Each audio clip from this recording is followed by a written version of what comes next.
Analisa Falas. Analisa Falas.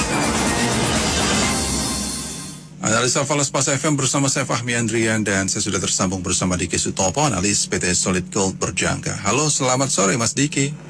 Iya, selamat sore Mas Fahmi. Iya, kita lihat sepertinya rupiah kita kembali sedikit unjuk gigi ya, 15.620 untuk perdagangan hari ini, bisa dikatakan lumayan ya. Iya. Tapi review dari Anda seperti apa Mas Diki mengenai rupiah kita? Rupiah hari ini kalau boleh saya bilang cukup baik sekali ya, kuat. Jadi kalau misalkan hari ini kalau saya review, ini ada beberapa hal yang kenapa rupiah bisa rebound kembali untuk di hari ini. Yang pertama dari kebijakan BI sendiri ya. BI memberikan satu kebijakan yang cukup baik kalau menurut saya, di mana dia memperpanjang tenor reponya. Lalu juga ada dari BI sendiri, dia juga memiliki satu keyakinan bahwa pasar untuk di saat ini cadangan devisa diperkirakan akan meningkat sekitar 125 miliar dolar. Lalu juga disusul dengan kerjasama repo lainnya itu dengan New York Federal Reserve senilai 60 miliar US dollar. Dan ini yang membuat rupiah terpantau rebound ini masuknya kembali dana-dana asing. Jadi setelah ada kebijakan tersebut, dana-dana asing yang sempat keluar daripada Indonesia sendiri itu udah masuk kembali. Itu yang menyebabkan keyakinan dan optimis. Serta hari ini juga ada pernyataan dari IMF bahwa Indonesia adalah salah satu negara yang akan tahan resesi akibat pandemi COVID-19. Nah, ini berita yang sangat signifikan dan membuat optimis. Kenapa rupiah kita hari ini cukup signifikan kuatnya. Begitu Mas Fahmi. Baik. Kalau kita lihat juga ini sepertinya pergerakan emas cukup melonjak tinggi ya, 1689,25. Ini tentunya berkaitan juga dengan rupiah kita. Mungkin sedikit ulasannya mengenai emas nih Mas. Sedikit ke emas, kebetulan kan kalau kondisi seperti ini, emas memiliki satu sifat safe haven yang dimana diminati oleh para investor ketika ketidakpastian di pasar-pasar seperti falas atau aset-aset beresiko seperti saham. Ya sudah, untuk kita menilai sedikit dari Antam ataupun emas yang Indonesia kita punya, harga emas sekarang ini naik 1.000 per gram, yang tadinya dengan 902 per gram naik menjadi 903 per gram, atau setara tadi 1.690 US dollar per troy ounce. Ini tercatat naik lebih kurang 4,45% secara week on week ya. Artinya dari minggu ke minggu emas mengalami kenaikan.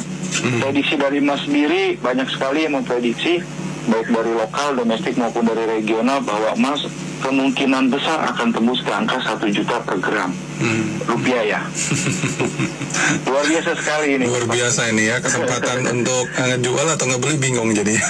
Betul sekali.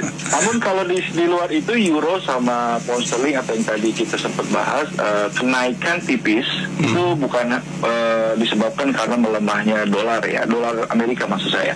Bukan karena alasan pembelian euro atau GBP atau pound sterling yang terlalu banyak, namun karena memang ada melemahnya dari greenback sendiri atau USD tersebut.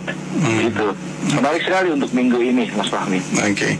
Baik, kalau kita melihat juga sepertinya data-data untuk nanti malam dari USD sendiri tidak ada, bahkan ini ada bank holiday ya untuk euro maupun GBP sendiri ya.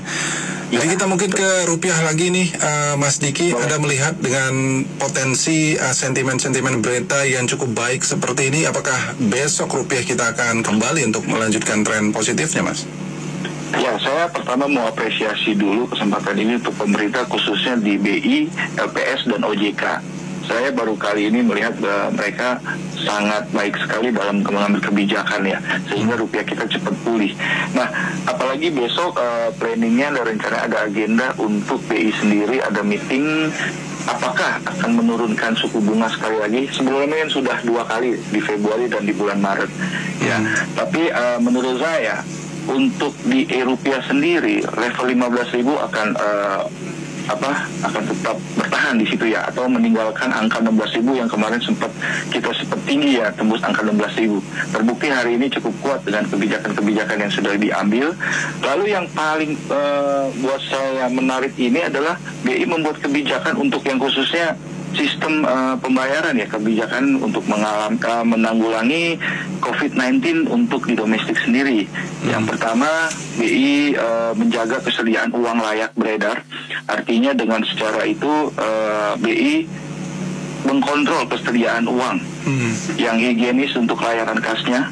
Lalu yang kedua, menurunkan biaya SKN BI antara BI dengan bank yang lain, yang tadinya biaya 600 per transaksi menjadi Rp1. Lalu juga biaya transaksi ke nasabah-nasabah yang tadinya 3.500 menjadi 2.900, itu sudah dijalankan per 1 April kemarin.